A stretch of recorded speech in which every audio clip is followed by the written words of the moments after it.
అందరికీ నమస్కారం. ఇప్పుడే సరిగ్గా 10 నిమిషాల క్రితం సుప్రీంకోర్టులో చాలా బలమైన వాదోపవాదాలు జరిగిన పిదప సుప్రీంకోర్టు ఫైనల్గా జడ శ్రావణ్ కుమార్ గారు వేసిన పిటిషన్ని కొట్టివేయటం జరిగింది.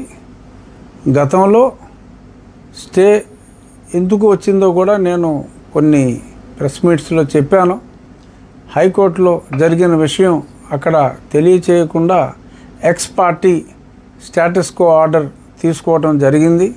ఖచ్చితంగా విచారణకు వచ్చినప్పుడు విజయం శ్రీరామునిదే అని చెప్పి నేను స్పష్టంగా పేర్కొనటం జరిగింది. ఈరోజు హైకోర్టులో ఉన్న ఆర్డర్స్ అన్నీ కూడా హైకోర్టులో 3 బెంచుల్లో కూడా మరి తోసిపుచ్చిన తర్వాత ఆ సమాచారం అక్కడ పెట్టినందువల్ల ఈ స్టేటస్ కో వచ్చింది అని ఇక్కడ ఉన్న హైకోర్టు ఆర్డర్స్ని మా న్యాయవాది సుయోధన్, మన తెలుగు వ్యక్తి, ఢిల్లీలో స్థిరపడిన తెలుగు లాయర్ సుయోధన్ చాలా ప్రతిభావంతంగా తన ఆర్గ్యుమెంట్స్ వినిపించాడు. రాష్ట్ర ప్రభుత్వం తరపున కూడా ప్రేరణా సింగ్ వారి మన వాదనలో వినిపించడం జరిగింది.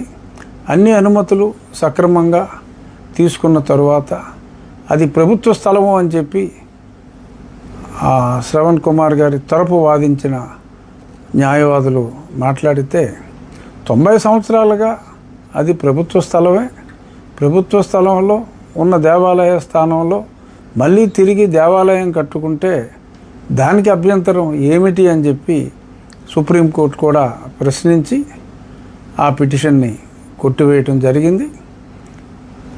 ఆల్రెడీ చెప్పాను నేను, గన్నవరం దగ్గర దేవాలయం వేగవంతంగా పూర్తవుతుందని. సుమారు 70% పనులు అయిపోవచ్చుని. మిగిలిన 20% కూడా రాబోయే నెల రోజుల్లో పూర్తయిపోతాయి. ఒక సైట్లో గతంలో ఫౌండేషన్ వర్క్ ఆల్మోస్ట్ పూర్తి చేసాం. ఇంకొన్ని ఫౌండేషన్ వర్క్స్ రేపు ఉదయాన్నే మళ్ళీ తిరిగి పనులు సైట్లో పునఃప్రారంభించి 2 వారాల తర్వాత ఎరెక్షన్, అంటే ఏ రాయికి ఆ రాయి నమూనా ప్రకారం కృష్ణశిలతో గన్నవరంలో రెడీ అయిన స్టోన్స్ అన్నీ ఆ డిజైన్ ప్రకారం తీసుకొచ్చి అతి త్వరలో, అంటే మా ఎస్టిమేషన్ గతంలో చెప్పినట్టే ఎటువంటి ఆలస్యం జరగదు, నవంబర్ నెలకి పూర్తి చేస్తామని చెప్పాను. దాని ప్రకారమే ఖచ్చితంగా నవంబర్ నెలాఖరికి పూర్తి చేసే దిశగా అహర్నిశలు రామభక్తుల సహాయంతో దాన్ని పూర్తి చేసి, స్థలం చిన్నదైనప్పటికీ 4 సెంట్ల స్థలమే అయినప్పటికీ సర్వాంగ సుందరంగా ఒక చక్కటి డిజైన్తో ఆ రామాలయాన్ని పూర్తి చేస్తామని చెప్పి అందరికీ చెప్తూ, ఇక సరే న్యాయవాదిగా వారికి క్లయింట్స్ వచ్చుండొచ్చు జడ శ్రావణ్ కుమార్ గారికి. అంతిమంగా సుప్రీంకోర్టు తీర్పు వచ్చింది. ఇక గొడవలకి స్వస్తి పలికి నా మొత్తం అందరికీ కూడా నేను చెప్పేది, అన్ని మతాల వారికి కూడా నేను చెప్పేది ఏంటంటే, మత సామరస్యంతో మనం ఉండాలి. మన మతాన్ని మనం ప్రేమించుకుందాం, అన్య మతాలని మనం గౌరవిద్దాం. ఇదే ఉద్దేశంతో మేమున్నాం, ఇదే ఉద్దేశంతో అందరూ కూడా ఉండాలని. మత సామరస్యం అనేది అవసరం. ఎవరి మతానికి సంబంధించిన వారి ఆలయాలని అనుమతులు తీసుకొని కట్టుకుంటున్నప్పుడు ఎటువంటి ఇబ్బందులు పెట్టకూడదు.